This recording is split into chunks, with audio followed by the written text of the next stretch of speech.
মাঠে হাঁস পালন করছি। আপনারা হয়তোবা অনেকেই খোলা মাঠে বিলে হাঁস পালন করছেন। তো এই খোলা মাঠে হাঁস পালন করতে গিয়ে কী কী সতর্কতা অবলম্বন করতে হয় আমি সেই সম্পর্কে কথা বলবো। বেসিক্যালি আমরা এই খোলা মাঠে মুক্ত অবস্থায় হাঁস পালন করতে গিয়ে কী কী সতর্কতা অবলম্বন করি, কী কী মেডিসিন ব্যবহার করি সেই সম্পর্কে কথা বলবো। অ্যাকচুয়ালি আমরা যে খোলা মাঠে হাঁসগুলো পালন করছি, দেখেন যে আমাদের এই হাঁসের থাকার জায়গা কিংবা আমাদের বাড়ি এখান থেকে যে সামনে গাছগুলো দেখা যাচ্ছে একবারে লাস্ট সীমানা সেখানে, তো সেখান থেকে কিন্তু এই জায়গাটাতে হাঁসগুলো প্রতিদিন আসে কিংবা এর থেকেও অনেক দূরে যায়।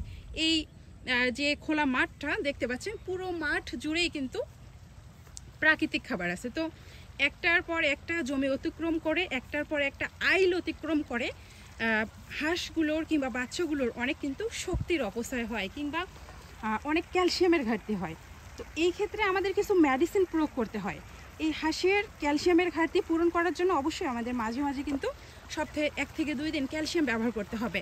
হাঁসের হাড় শক্ত করার জন্য কিংবা মজবুত করার জন্য আমাদের নিয়মিত থায়াবিন অর্থাৎ vitamin B1, B2, B6, B12 ব্যবহার করতে হবে। অর্থাৎ আমরা থায়াবিন সপ্তাহে 1 থেকে 2 দিন ব্যবহার করব কিংবা আমরা করি। ক্যালসিয়াম এই সময় আমরা দুপুরবেলা দিব না, কারণ প্রচণ্ড গরম, আর প্রচণ্ড গরমে ক্যালসিয়াম ব্যবহার আমি কিন্তু নিষেধ করি আপনাদেরকে। তো আমি বলবো যে আপনারা যদি ক্যালসিয়াম ব্যবহার করতে চান রাত্রে ব্যবহার করবেন সপ্তাহে 1 থেকে 2 দিন। তো ক্যালসিয়াম আমরা ব্যবহার করি ভিটামিন B54 একটা সিরাপ আছে মানুষের, সেই সিরাপটাও আমরা ব্যবহার করি। কারণ এই সময়ে যে মাঠে ধান পড়ে থাকে কিংবা অনেক আসলে লতা পাতা কিংবা এখানে পচা বাসি অনেক খাবারও থাকতে পারে, তো আনফর্চুনেটলি সেগুলো খেতে পারে। তো এই মেডিসিনগুলো কিন্তু রিপিটেডভাবে আমরা ব্যবহার করে থাকি। এখানে পচাবাসি খাবার অনেক সময় খেয়ে ফেলতে পারে, পানি গরম হয়ে যেতে পারে, যদি আমরা ইচ্ছাকৃতভাবে গরম পানিতে রাখি না। তো মাঝে মাঝে ভিনেগার ব্যবহারের দরকার হতে পারে।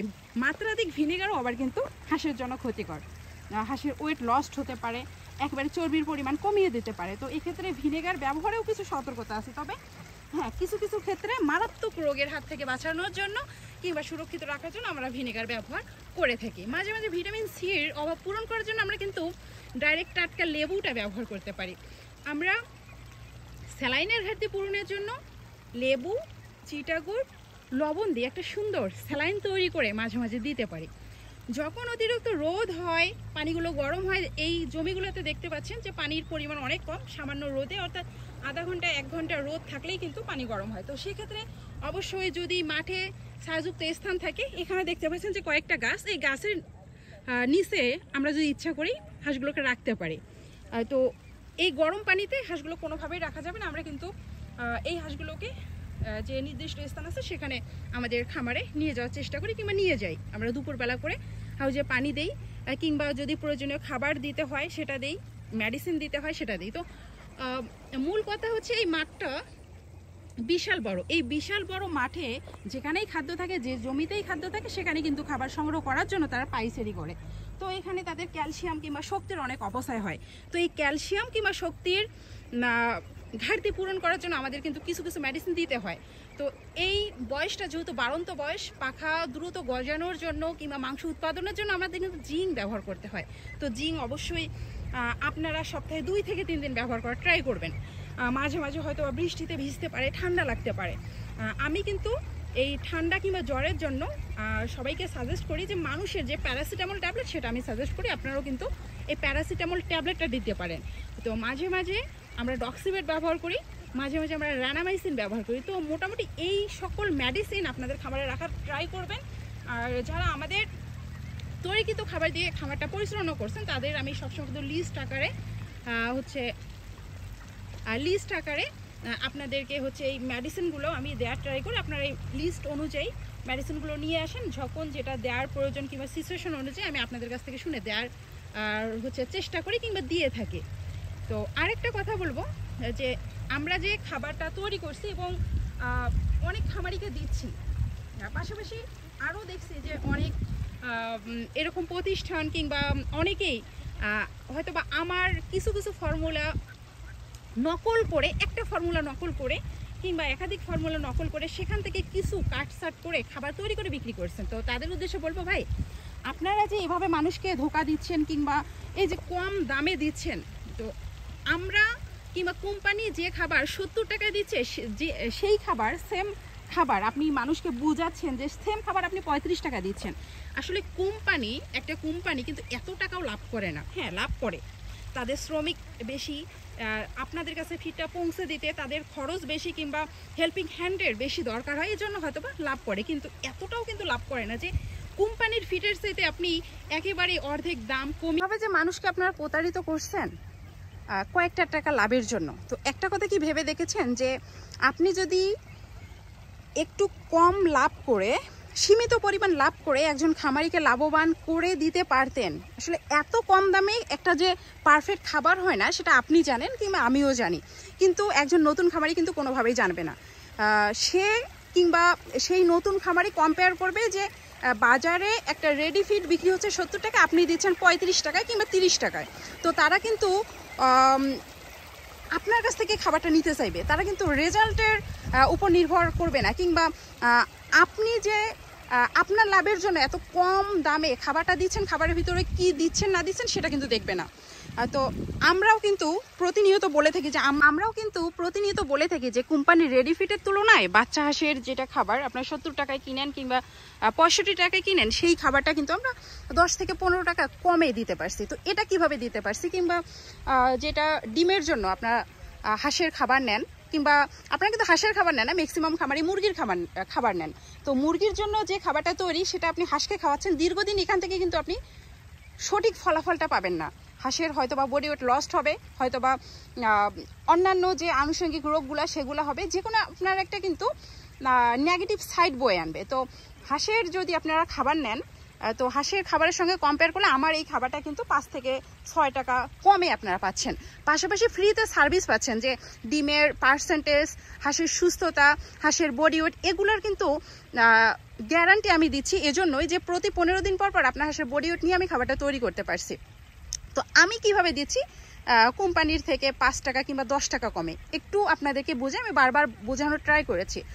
আমরা কিন্তু কোনো ডিলারের মাধ্যমে আপনাদের কাছে খাবারটা দিচ্ছি না, আর আমরা এত বড় কোম্পানিও না। আমি একজন খামারি, পাশাপাশি আপনিও একজন খামারি। তো আপনাকে সঠিক সার্ভিসটা দিয়ে আপনার কাছ থেকে যদি আমি 2 টাকা ইনকাম করতে চাই, তাহলে আপনাকে সর্বপ্রথম লাভবান করে দিয়ে আমাকে 2 টাকা ইনকাম করতে হবে। তো তারই ধারাবাহিকতায় আমরা চেষ্টা করি নিজের হাতে খাবারটা তৈরি করতে, পাশাপাশি আর 2-1 জন শ্রমিকের মাধ্যমে খাবারটা নিয়ে সরাসরি কুরিয়ারে গিয়ে আপনাদেরকে খাবারটা সার্ভ করতে, সরাসরি আপনাদের কাছে কিন্তু পৌঁছে যাচ্ছে। উৎপাদন করছি আমরা এবং সেটা ক্রয় করছেন আপনারা। তো আলাদা দ্বিতীয় কোনো কিংবা তৃতীয় কোনো সাহায্যের কিংবা সাহায্যকারীর আমাদের প্রয়োজন হচ্ছে না, যার মাধ্যমে আমরা কিন্তু আপনাদের কাছে খাবারটা পৌঁছে দিতে পারছি এবং খুব কম খরচে। আমাদের আলাদা কোনো ব্র্যান্ডিংয়ের দরকার হচ্ছে না, কোনো অ্যাডভার্টাইজমেন্টের দরকার হচ্ছে না। আমাদের নিজের চ্যানেলের মাধ্যমে আমরা প্রচার করছি, নিজের চ্যানেলের মাধ্যমে আপনাদেরকে বলছি। তো সব মিলে আমরা কম খরচে খাবারটা তৈরি করতে পারছি এবং খাবার তৈরির যে র ম্যাটেরিয়ালসগুলো এগুলো কিন্তু আমরা সহজেই পাচ্ছি, এবং আমাদের খাবারে যে র ম্যাটেরিয়ালসগুলো আমরা ব্যবহার করি সেগুলো কিন্তু একবারে অর্গানিক, অথেন্টিক আমরা ব্যবহার করার চেষ্টা করছি। যেমন যেটা প্রোটিন, এটা অর্গানিক প্রোটিনই আমরা ব্যবহার করছি। যেটা সয়াবিন চর্বির ঘাটতি পূরণ করে কিংবা চর্বি বাড়ায়, সেটা আমরা অরিজিনাল সয়াবিন ব্যবহার করার ট্রাই করছি। তো সবগুলো কাঁচামালে আমরা অর্গানিক কিংবা অর্থনৈতিক ব্যবহার করার ট্রাই করছি। তো আমি কিন্তু বারবার বলি যে বাংলাদেশের বিভিন্ন প্রান্তে আমার খাবার যায়। তো আপনারা যদি চান, যারা নতুন খামারি আছেন, যারা মনে করেন যে আপনারা সেই খামারিগুলাকে কথা বলে কিংবা সেই খামারিগুলো আদেও কোথাও আছে কিনা, তাদের অস্তিত্ব আছে কিনা, আদেও তারা লাভবান হচ্ছে কিনা, কিংবা আমরা যেভাবে সার্ভিস দেওয়ার কথা বলছি সেটা দিচ্ছি কিনা, এটা যদি কম্পেয়ার করতে চান কিংবা তাদের সঙ্গে কথা বলতে চান, অবশ্যই কথা বলতে পারেন। আমি আপনাদেরকে নিজেই তাদের নাম্বার দিয়ে দিব। তো আপনারা মনে করতে পারেন যে তাদের সঙ্গে কথা বলা কিংবা তাদের খামারে যাওয়া তো পসিবল না, তারা তো অনেক দূর। আপনারা মনে করতে পারেন যে অনেক দূর দূরান্তে আপনার খামারি আছে, তাদের সঙ্গে আমরা কথা বলতেও পারবো না, কিংবা যদি কথা বলতে পারি দেখা করতে পারবো না। অবশ্যই সেটার জন্য সুব্যবস্থা আছে। আপনি যে জেলাতে অবস্থান করছেন, যে বিভাগে অবস্থান করছেন, আপনি চাইলে সেই বিভাগে অবস্থানরত কিংবা সেই জেলাতে অবস্থানরত আমাদের খামারির সঙ্গে কথা বলতে পারেন। আমি বলছি না যে প্রত্যেকটা জেলাতেই আমাদের খামারি আছে, হ্যাঁ, প্রত্যেকটা বিভাগের কিংবা প্রত্যেকটা বিভাগে অবস্থিত আপনারা যারা খামারি আছেন তাদের নিকটস্থ যে জেলাগুলো আছে সেখানে অবশ্যই আমাদের খামারিগুলো আছে। আপনি চাইলে আপনার নিকটস্থ জেলা কিংবা আপনার নিকটস্থ বিভাগে গিয়ে আমাদের খামারির সঙ্গে কথা বলতে পারেন, প্র্যাকটিক্যালি দেখতে পারেন যে আমাদের সার্ভিসগুলো তারা ঠিকভাবে পাচ্ছে কিনা, আমাদের খাবার দিয়ে তারা লাভবান হচ্ছে কিনা, এবং কোম্পানির রেডি ফিটের তুলনায় আমরা কম খরচে অরিজিনাল যে র ম্যাটেরিয়ালস সেগুলো দিয়ে খাবার তৈরি করে তাদেরকে দিতে পারছি কিনা, এবং তাদের খামারে কোনো আলাদা কোনো ডাক্তারের দরকার হচ্ছে কিনা। তো যাই হোক, আমি একটা কথা বলবো, যারা মানুষকে প্রতারিত করছেন, ভুলভাল তথ্য দিচ্ছেন এবং কোম্পানির রেডি ফিটের তুলনায় 50% কমে খাবার দিচ্ছেন, আপনারা কি আদেও কোনো খামারির নাম্বার দিতে পারবেন যাদেরকে আপনি এই সার্ভিসটা দিচ্ছেন? তাদের ফলাফল কি সেটা দেখাতে পারবেন? আমরা বাংলাদেশের যে কোনো প্রান্তে খাবার দিচ্ছি এবং আমাদের খামারি বাংলাদেশের অনেক জায়গায় ছড়িয়ে ছিটে আছে। আপনারা চাইলে যারা নতুন খামারি আছেন তারা যদি চান যে কোনো খামারে গিয়ে কিংবা আমরা যাদেরকে সার্ভিস দিচ্ছি যে কোনো জায়গায় গিয়ে তাদেরকে আপনি জিজ্ঞাসাবাদ করতে পারেন কিংবা প্র্যাকটিক্যালি আপনারা দেখে আসতে পারেন। কিন্তু যারা মানুষকে প্রতারিত করছে, কম দামে খাবার দেওয়ার কথা বলে খাবারটা দিচ্ছে, তারা কিন্তু বলছে যে মিনিমাম এত বস্তা নিতে হবে, অথচ আমরা আপনার যদি 8টা 10টা হাঁসও হয় তাদের জন্য খাবার দিচ্ছি। কারণ আমাদের লক্ষ্যটা শুধু লাভ করা না, আপনাদেরকে লাভবান করে দিয়ে আমরা লাভ করার চিন্তা করি এবং সীমিত পরিমাণে, খুবই সীমিত পরিমাণে আমরা চাই যে আমাদের সার্ভিসটা প্রত্যেক হাঁস খামারি ভাই বোনদের কাছে পৌঁছে যাক যারা আমাদের পরিবারের সদস্য আছে। আমরা ইচ্ছা করলেও পারবো না কিন্তু যে হাজার হাজার খামারির কাছে আমাদের সার্ভিসটা পৌঁছে দিতে, কারণ আমরা যে খামারিগুলোকে খাবার দিই তাদের খামারে A to Z দায়িত্ব আমাদেরকে নিতে হয়। তো আমরা যতটুকু দায়িত্ব পালন করতে পারবো,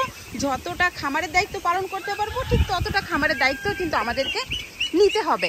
খাবার নেয়ার মাধ্যমে কেউ যদি মনে করে আমরা খামারটা শিখবো, খামার করা শিখবো এবং আমরা খামারে নতুন, তারাও কিন্তু চাইলে আমাদের খাবার নেয়ার মাধ্যমে সফল হতে পারবে। আমাদের খাবার নিলেই কি শুধু সফল হবে না, A to Z তথ্য এবং পরামর্শ আমাদের কাছ থেকে তারা নিতে পারে। খামারি ভাই বোনেরা এই কম দামে খাবারটা দিচ্ছে, তাদের খামারিদের অস্তিত্ব আছে কিনা সেটা কিন্তু প্রশ্নবিদ্ধ হয়ে আছে আমাদের মনে। তারা কি আদেও দেখাতে পারবে যে তাদেরকে যে খামারিদেরকে এই খাবারটা দিচ্ছে তাদের ফলাফল ভালো, কিংবা তাদের হাঁসের বাচ্চার বডি ওয়েটটা খুব ভালো হয়েছে? আমরা দেখাতে পারবো যে 2 মাস বয়সে আমাদের খাবারের মাধ্যমে হাঁসের বডি ওয়েট প্রায় 1.5 কেজি হয়েছে, অলমোস্ট 1 কেজি 200 গ্রাম 250 গ্রাম হয়ে গেছে।